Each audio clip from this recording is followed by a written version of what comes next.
Welcome back, AP. All right, so let's jump right back in so we don't take up too much of your weekend, right? Because I know I'm posting this on a Sunday. I just didn't feel like doing it yesterday. And also, I was like messing around with all my plants. All right, so like I was really enjoying my Saturday and stuff like that. As I figured y'all were probably too. So also, you don't have to turn this until Tuesday. So it's going to be all right. All right, so we left off talking about the unification of Italy under the leadership of Count Benso Camillo Cavour, right? So we talked about how Victor Emmanuel had every right intention. He was a progressive, moderate monarch who is going to be one of the leftover vestiges of the revolutions of 1848. He is going to have a liberal constitution with the Sardinia-Piedmont area, but he decided that he was not going to be the one that was going to be able to lead Italy to dramatic unification, so he employs Count Cavour, right? Our guy that was born to nobility, to create a successful business. He begins to construct railroads, modernize Italy, create a constitution with civil liberties, reduce the role of the church in politics. These reforms are going to immediately catch the eye of the other guy down the street that is also considered a moderate monarch, right? That guy being Napoleon III, right? So Napoleon III begins to enter into an alliance with Count Cavour early on in Italy's unification process.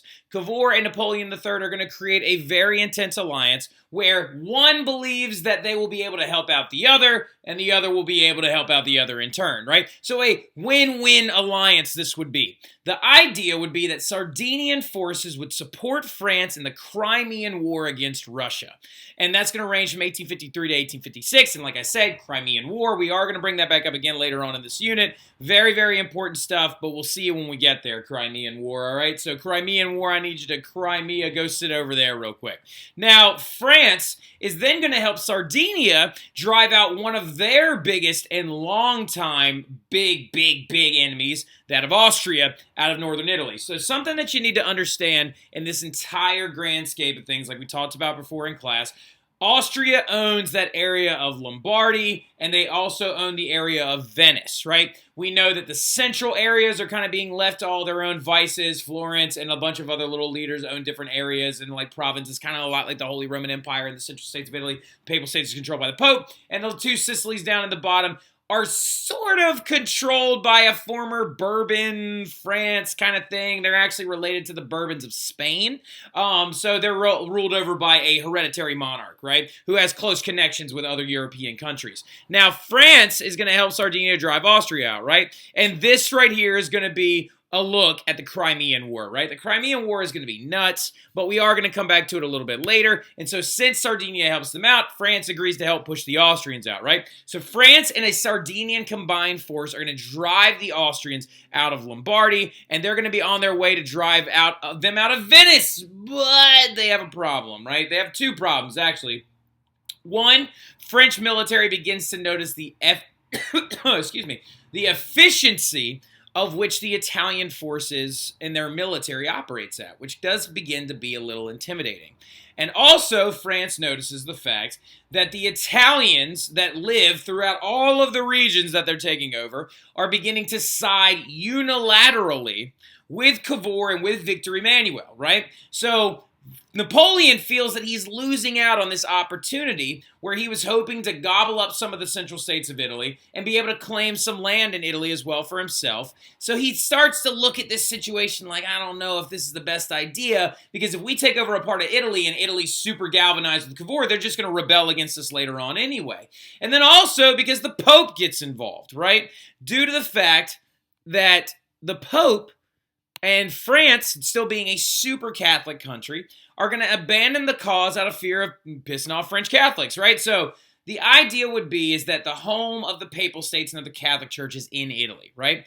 And so French Catholics begin to buck back against Napoleon III because they're saying, you are getting too involved in Italian politics. This is that 1860 stuff, right? Remember when I said 1860 is when a lot of Napoleon's failures happened, and a lot of the liberals and conservatives in France both start to agree that like this tampering with Italian politics is going to be bad later on? This is what I'm talking about. This is why they got so mad. So French Catholics believe that they're like, okay, You need to stop messing around because you're going to make the Pope mad, and the Pope's going to get mad at us, and we're just going to be in a big religious war situation again, right?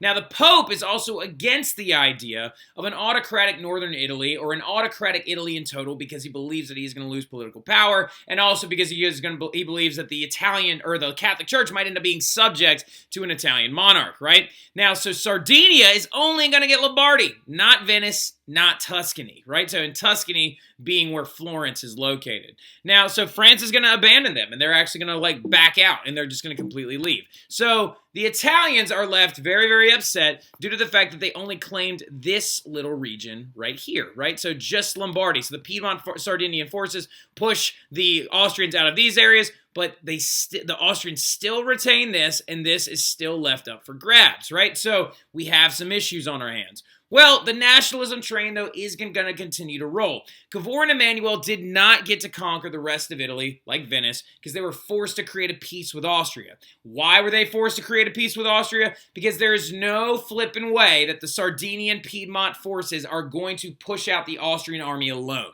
They needed France. That's why they entered into this alliance with Napoleon III in the first place, right? So, Cavour gets so angry by this point that he resigns his position out of absolute rage, right? He resigns his position as the prime minister of Italy, and he's like, we are never going to be able to create this unified Italian movement if we don't begin to get some help from some other people, right? Very, very key thing. Help from some other people right here, right?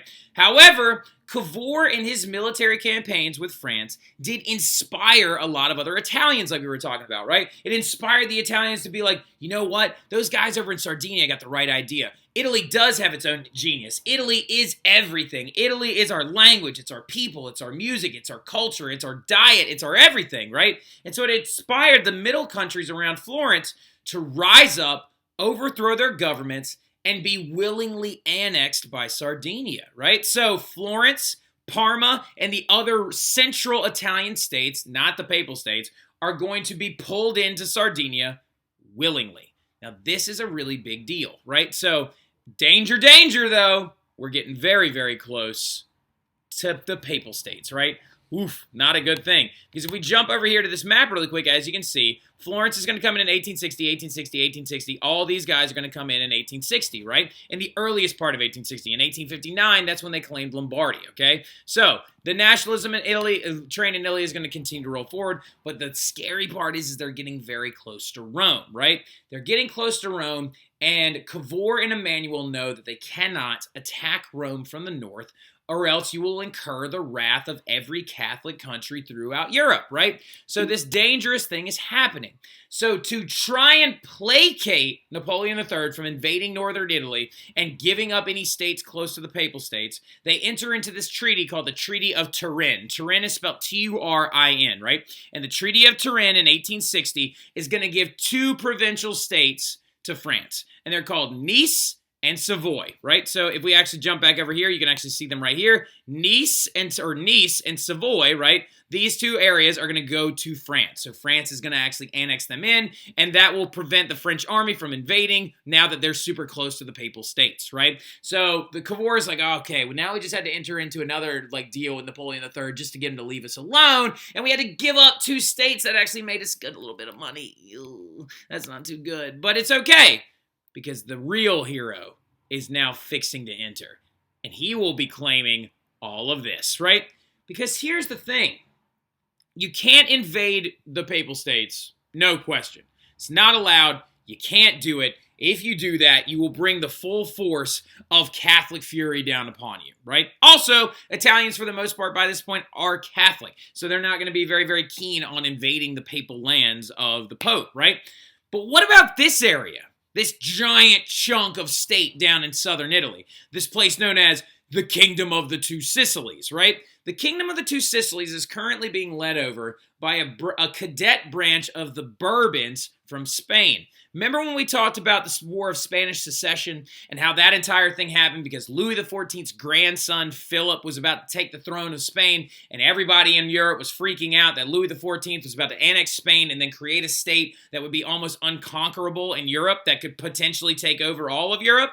Yeah, that same cadet branch of the Bourbons, right? The Bourbons then also married into southern Italy, and so a branch of the Bourbons controls southern Italy, right? So now, though, we're going to see an entrance of the real, true hero. His name is Giuseppe Garibaldi, right? So, and he's coming in now.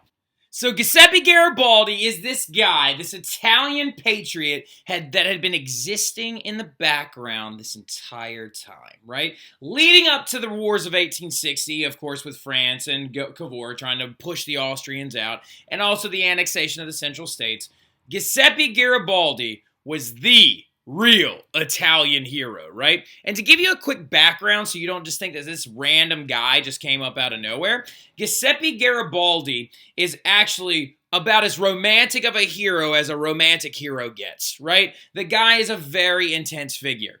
And he also is originally actually from that little province right here called Nice, right? So one of them that's going to be ceded to the French, though, right? The French are going to end up getting his home territory. It's an important thing to just keep in the back of your mind, that he feels a little bit betrayed in the 1860s because some people gave away his homeland, right? So, but he's from Nice. He was born to a moderately wealthy family that was in charge of a trading and fishing business. And he grows up in an educated background, and he grows up as a very, very, very, very romantically inspired, zealous kind of Italian hero. He joins up with several different liberation movements. He actually spent some time in Uruguay leading their people against their oppressors, tried to help a bunch of Brazilians try to beat out the Brazilian overlords. He did so much in Uruguay, though, that actually aiding them in their civil war and establishing a Uruguay-led government and parliament that they actually put him on their money, right? That's Garibaldi right there. So, and that's in the 1830s that he's doing this. And then leading up to the revolutions of 1848, he comes back to Italy during the revolutions of 1848 and tries to lead volunteer forces in this thing called the First War of Italian Independence, right? And that's in 1848. And then later on, after losing that, he ends up spending some time in exile in France. And then he comes back and he tries the Second War of Italian Independence. So Garibaldi is the true hero of Italian unification, right? The guy. And in 1860, after the Treaty of Turin, Garibaldi thinks that maybe I need to appease to Victor Emmanuel II, to the King of Italy, to the King of Sardinia, Piedmont, and maybe if I claim the southern territories for him, he will go out and re-annex Nice, my home territory. Also, he's a romantic hero. He wants to see the image of a kingdom of Italy. No longer these little sparsed out states. He wants to see an Italian kingdom. So he leaves the port of Genoa, which is right over here.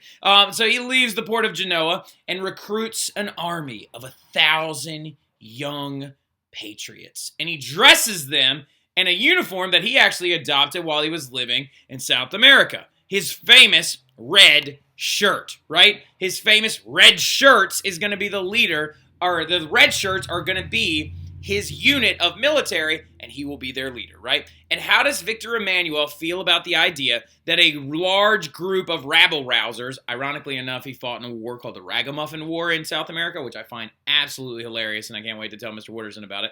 That when they leave Genoa and go down here and towards Sicily, towards Palermo, one of the largest cities in Sicily, how does Victor Emmanuel feel about this? Does he think this is a good idea? He actually does. He fully sanctions the idea of Garibaldi leading a force of volunteers against the nobles that lived down in the Sicily. And the Sicilian peasants actually, when he landed, rose up in rebellion, joined the red shirts, and started a violent uprising against their landlords, right? Because here's the genius of this entire idea. If Garibaldi can annex the territory in the south in the name of Victor Emmanuel, and Victor Emmanuel has already claimed the area in the north, you could potentially unite the two regions across the Papal States, creating the Kingdom of Italy without angering the Pope, right? This is an absolute genius idea. Even though, ironically enough, Garibaldi was super anti-Catholic, which I find very, very funny. But this is Garibaldi leading his troops in southern Italy during the invasion, or the invasion of the Thousand is what they're called, or the Voyage of the Thousand, okay? The 1,000 red shirts that went out there. And Garibaldi was very well versed in using both standard military tactics and guerrilla tactics to outwit the much larger military units he faced. And he was facing basically a mashup of feudal landlords and their armies because of these cadet branches of the Bourbons, right? Now, Garibaldi is then, when he wins these major battles, going to be declared the dictator. Oh, God, that snuck up on me. The dictator of the two Sicilies in the name of Victor Emmanuel II. He is now right next to the Papal States. And what did I say? Garibaldi is anti-Catholic. Garibaldi then has his eyes set on invading the Papal States. Oh no. To stop him, Cavour quickly sends Sardinian forces through the Papal States to protect Rome and intercept Garibaldi. Not attack Rome, and not attack Garibaldi, but just to prevent him from invading Rome, right? Because he knew that that would bring down the force of Catholic fury throughout Europe, right? And one of the most important events in modern Italian history occurs. And in 1861, Garibaldi, who said, I have no desire to lead Italy as its dictator or as its king, he turns over all of the conquered territories that he had taken over in southern Italy immediately to Victor Emmanuel II. That's right, he took over that entire southern region of Italy just to give it over to Victor Emmanuel II. Now, some of y'all are probably asking the question right now, like, why would Garibaldi, a romantic hero, do this? Why would he give over these things to a monarch, right? Why would he do all of these other different things? Why would he, and I totally hear you, and I totally get it, but you have to understand that we're coming up on a very, very important phase in European history, especially when it comes to the nationalism movements of this era. It's a thing called Realpolitik or Realpolitik, and I want you to write it down really, really fast, just so you can reference it later. R-E-A-L, all right, R-E-A-L, and then politique is spelled P-O-L-T-I-E-K, okay? So Realpolitik, right? And this right here is an example of Realpolitik. What Realpolitik is realistic politics, right? Politics are political gains that make the most sense at the present moment given the factors in front of you, right? Garibaldi knows that he's going to have to fight the Piedmont Sardinian forces if he tries to retain the southern Sicilies. So instead, he decides that a unified Italy is more important than attacking the Papal States. So he immediately gives those lands and territory to Victor Emmanuel II, right? And Italy is going to be united into a kingdom as of 1861. That's supposed to say 1861, not 1860. And is going to claim the land that you now know of as modern-day Italy by 1870. More on that later, all right? So the two provinces that still are not owned by the Italian government or the Italian kingdom by this point is the Papal States, mainly the area around Rome. Because interestingly enough, they actually, when they went in and conquered, or when Garibaldi was on the doorstep of the Papal States, the Sardinian forces came through this area of the Papal States and actually took it all over. So the only part of the Papal States that was left is this little nugget right here, right around Rome, right? So when they go in and actually do this, though, they end up claiming a contiguous kingdom that goes all the way from northern Italy all the way down and into southern Italy, right? And Italy is going to be declared a parliamentarian monarchy, just like there was one in Great Britain, right? It's going to be neither radical nor completely democratic, right? Which is a little unfortunate, because there are still problems that are present in Italy even after their unification that nationalism and romantic movements cannot solve, right? And that is the fact that there are northern Italy is industrious under Cavour and is very quick to claim progress. Southern Italy, the area that Garibaldi took over, is still extremely agrarian and very slow paced and kind of behind the times. Then there's going to be a massive movement of anarchist rebellions in the 1900s. A huge amount of Italian immigration is going to occur following the unification of Italy, and only 500,000 people out of a country of about 22 million were allowed to vote, right? So Italy unified, and it's a great story of how they unified, but the unification was not the problem solver to everything behind the scenes, and that's important to understand, right? And also, last little question I want you to ask yourself, do you think these two guys liked each other? Do you think Cavour and Garibaldi liked one another? That is an important question that we're going to talk about tomorrow when we get more into this realpolitik shenanigans, okay? So we're going to talk about that then. We're also going to start with the unification of Germany tomorrow in class. I will see y'all then. Y'all have a great one.